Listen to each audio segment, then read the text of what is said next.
আইসিসির বর্ষসেরা টি-টোয়েন্টি একাদশ, যেখানে রীতিমতো আমরা একটা বৈষম্য দেখতে পাচ্ছি।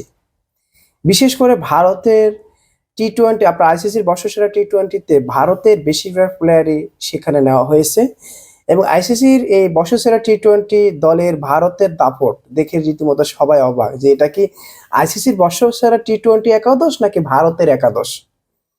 এত দেশে এত প্লেয়ার থাকতেও আমরা কেন বারবার ভারতের প্লেয়ারদেরকে আমাদের নজর আটকে যায়?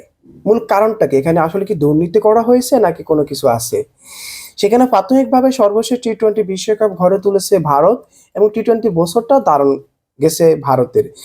দুর্দান্ত একটা বছর কাটানোর পর এবার আইসিসির বর্ষসেরা একাদশে দাপট দলটির ক্রিকেটারদের বর্ষসেরা টি-টোয়েন্টি দলে জায়গা হয়েছে ভারতের 4 ক্রিকেটারের, যেখানে দলটির অধিনায়ক করা হয়েছে এই ফরম্যাটকে বিদায় বলা রোহিত শর্মাকে। সেখানে আইসিসির বর্ষসেরা টি-টোয়েন্টি একাদশে আছেন রোহিত শর্মা, অধিনায়ক হিসেবে আছেন ট্রাভিস হেড, আছেন ফিল সল্ট আছেন, বাবর আজম আছেন, নিকোলাস পুরান আছেন, সিকান্দার রাজা, হার্দিক পান্ডিয়া, রাশিদ খান এবং আপনার ওয়ানিন্দু হাসরাঙ্গা এবং জসপ্রীত বুমরাহ সহ এবং রাশিদ সহ বোলাররাও আছে। কিন্তু বাংলাদেশের মতো দলের কাউকে আমরা দেখতে পারতেছি না, পাইনি। আসলে বাংলাদেশের কেউ কি আইসিসির বর্ষসেরা টি-টোয়েন্টিতে থাকার অধিকার কি ছিল না? এছাড়া আরো কয়েকটি দেশ আছে, আমরা সেখানে নেদারল্যান্ডসকে দেখতে পারতেছি, সেখানেও তাদের দলের কোনো প্লেয়ার নেই।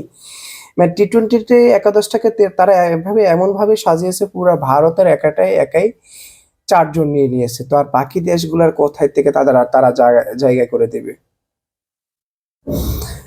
তো এই হচ্ছে আইসিসির বর্ষসেরা আপনার টি-টোয়েন্টি একাদশ, যেটা অনেকে দেখে হাসাহাসি করতেছেন। অবশ্যই যাদেরকে আছে তারাও খারাপ না, কিন্তু এখানে একটা পক্ষপাতিত্ব করা হয়েছে বলে অনেকে মনে করতেছেন। কারণ এর বাইরে আফগানিস্তান থেকে একাদশ জায়গায় পেয়েছেন রশিদ খান মাত্র, এবং শ্রীলঙ্কা থেকে আপনার ওয়ানিন্দু হাসরাঙ্গা, আর জিম্বাবুয়ে থেকে সিকান্দার রাজা। তবে এই দলে জায়গা হয়নি বাংলাদেশ, নিউজিল্যান্ড, দক্ষিণ আফ্রিকার কোনো ক্রিকেটারের।